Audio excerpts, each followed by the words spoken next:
Hi everyone, this is Karthik Yella Pragada. I also represent APNRTS, Andhra Pradesh Non-Resident Telugu Society, to Europe. I'd like to give short introduction about myself. I was born and raised in Kakinada in Andhra Pradesh, and I currently live in the Netherlands, Europe. I did my bachelor's in engineering in Bhimavaram and MBA from Erasmus University in the Netherlands with a specialization in economics, politics, and international trade from Georgetown University in the United States. In this video, I'd like to bring some facts about the governance in Andhra Pradesh under the leadership of Mr. Y.S. Jagan Mohan Reddy. In the context of why AP needs Jagan, our team would like to bring several facts to our people in the state. Going forward, we'll be talking about several path-breaking contributions, several initiatives, and many policy changes that Mr. Y.S. Jagan's government has brought into the state. And in this particular video, I'd like to zoom in on educational reforms that Mr. Y.S. Jagan's government has brought into existence to the state of Andhra Pradesh. Recently, a delegation from state government comprising of senior bureaucrats were traveling to Europe to attend a global conference on social and financial skills. They were traveling here to present the educational reforms that the state government has brought in to rest of the countries, where 75 other countries were also part of this conference. I not only participated in the conference, but also got the chance to interview the delegation several times over the week, and this is where we have compiled the data and we'd like to present all of these facts. So let's get straight into the point. So in this video, I'll be sharing some facts and numbers around AP school educational landscape, technology-enabled teaching and learning, capacity building programs for teachers, and the beautiful infrastructure transformation that the state government has taken up, and how enrollment ratios in the schools are currently happening, and the beautiful nutritious midday meal programs that were introduced, and general vision of the government in making the students globally competitive. Now, if we double click into Andhra Pradesh school educational landscape, there are about 26 districts, 62,496 schools, and 81,79,520 students as per latest statistics. Back in 2020, there was a question asked in Lok Sabha to Ministry of Educational Affairs to present the enrollment ratio of students into government schools. By end of 2019, that number was 49%, whereas now in 2023, that number has increased by 4%, where there are about 53% of students that are now studying in Andhra Pradesh government schools. This clearly explains the impact of educational reforms that were brought into the state by Mr. Y.S. Jagan's government. We all understand how important digital transformation is in this given day and world, and how important it is to raise a child and make him digitally and technologically equipped. Government has brought in interactive flat panels, also referred as IFP, to every classroom for the students between class 6 and 10.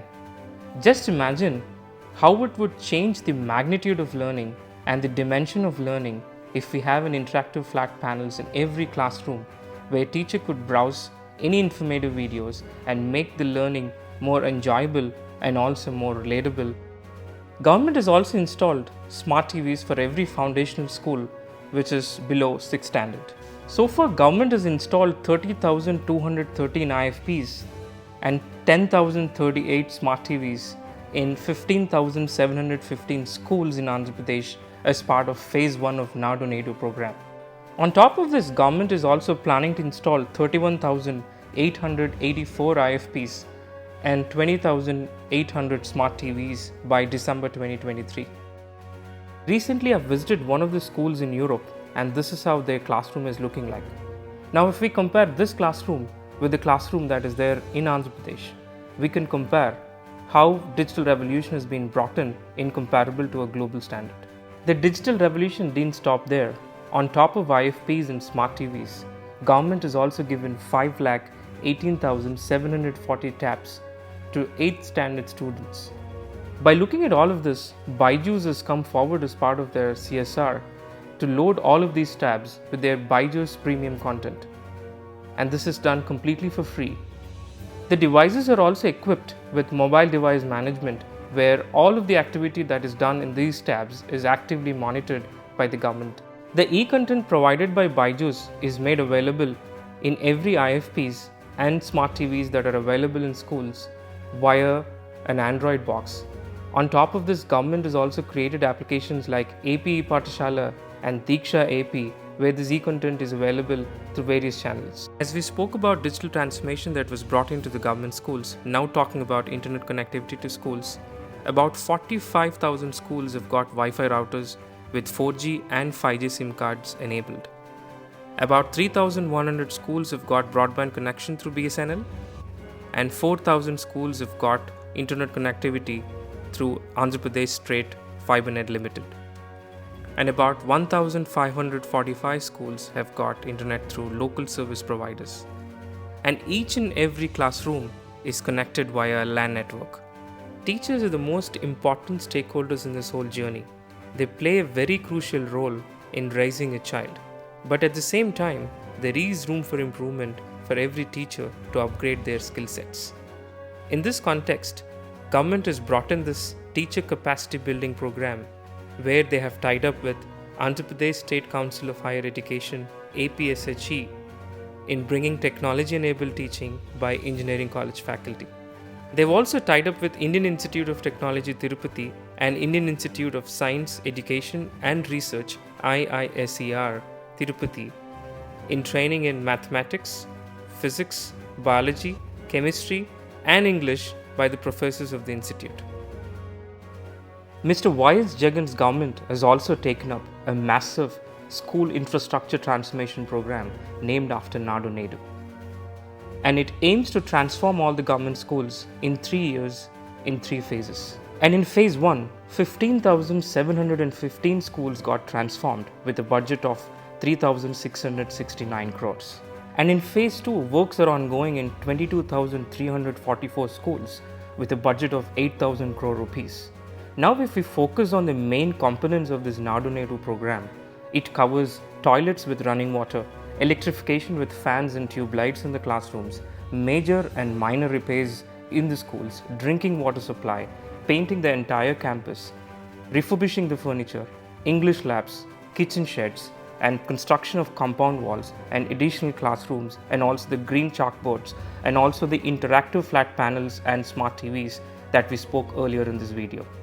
And now I'd like to mention one very important salient feature of this Nadu Nedu program. All the works under this Nadu Nedu program were done through community contracting. That means all of the works that got executed were done by the local community people with the help of headmaster of that school. And this was done with utmost transparency, and all of that work was administered and monitored by the district officers, and all of this is made available through a robust software, and that can be found in this link. Now, all of these materials are procured from original equipment manufacturers, also known as OEMs, with a warranty of 3 to 7 years. We have gathered few photographs from the schools under this Nadu Nedu program, which means then and now, and in this video you're seeing the transformation of schools of then and now with this path-breaking initiative. When we looked into student entitlements, Mr. Y.S. Jagan's government is giving 3 pairs of uniform for class 1 to 10, school bag of different sizes for class 1 to 10, set of notebooks for class 6 to 10, a pair of shoes and 2 pairs of socks for class 1 to 10, textbooks for class 1 to 10, pictorial dictionary for class 1 to 5, a belt for class 1 to 10, workbooks for class 1 to 5, and an Oxford dictionary for class 7 to 10. Now, these student entitlements and kits are distributed to the children on the reopening days of the school. This will minimize the dropout and increase the enrollment ratio of the children to the government schools. I feel extremely happy seeing all this because this improves the dignity of the children that are studying in the government schools.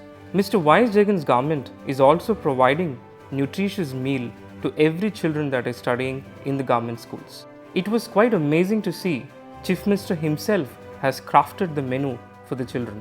Now, if we look at the numbers of this midday meal program, which is a total of 44,941 schools with 37,95,030 students. There is an ongoing controversy about English education in the government schools of Andhra Pradesh. For anyone who understands language economics and who has got basic sense, it is not even an argument why would we need English education in the government schools.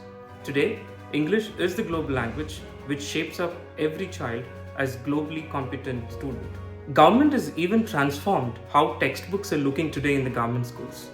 On one side, you see native Telugu language, on the other side, you see it's in English, so that the student can compare between his mother tongue and English, which helps him in developing his language skills on English. Therefore, English is very important for every child in Andhra Pradesh to make him compatible for the future competent world. There's also this ongoing debate in the state, why would we need IB syllabus in the government schools? Let me tell you one thing, IB is quite popular in all the Western countries. This IB syllabus gives a global perspective to every child associated to that syllabus. There are few leaders in the state who are arguing, why would we need IB syllabus in government schools while their own children are enjoying the same privilege? I've also gotten a chance to meet IB global leadership in its headquarters, and when I was talking to them, they said me one thing. They've been working with many leaders from emerging countries, and genuinely they did not come across a leader like this who is genuinely asking why wouldn't a child from government school should get a privilege of an international baccalaureate which is of an international standard syllabus. Anyways, government is already thinking of signing a potential MOU with this IB and start a pilot batch from the academic year 2024 and 2025. Jagan's government has signed an MOU with US-based ETS for TOEFL training. As part of this 5-year program, ETS will evaluate and certify the English language proficiency of students ranging from class 3 to 10th. ETS has officially said that they are proud to work with the government of Andhra Pradesh on this path-breaking initiative. It was also quite amazing to see the government has selected 10 student delegation from the government schools and made them visit United States and made them sit in United Nations, IMF and World Bank. And just imagine the inspiration that it brings to rest of the students in the government schools, and that is the mindset difference of this government. The strides made in the education sector in Andhra Pradesh have transcended borders and inspired educational reforms in foreign nations. The government is even introducing innovative subjects like Entrepreneurial Mindset Development Program for 9th standard students, where the pilots were started in 2021. This program has impacted 300 schools and over 30,000 students. This year, it has been scaled up to cover all government schools in the state in all the 26 districts. Mr. Y.S. Jagan's visionary leadership and his transformative policies have reshaped the educational landscape in Andhra Pradesh. Under Mr. Y.S. Jagan's leadership, the education sector underwent a revolution with innovative policies designed to empower students from all backgrounds. From introducing state-of-the-art technology in classrooms to implementing comprehensive skill development programs, Mr. Jagan has fostered an environment where learning knows no boundaries. What sets Mr. Jagan apart is the emphasis on inclusivity, ensuring that children, regardless of their social or economic status, have the tools and opportunities to thrive. Scholarships, mentorship programs, and community engagement initiatives became an integral part of Jagan's vision for an education system that not only impacts knowledge but also nurtures talent and potential. The impact of Mr. Jagan's policies resonates far beyond the corridors of schools, reaching into homes and communities by prioritizing education as a cornerstone of social progress. Mr. Jagan's government has laid the foundation for a future where every child, irrespective of their background, can aspire to achieve the greatness. The legacy of Mr. Jagan's government is etched in the countless stories of young minds empowered to dream, learn, and contribute meaningfully to the society.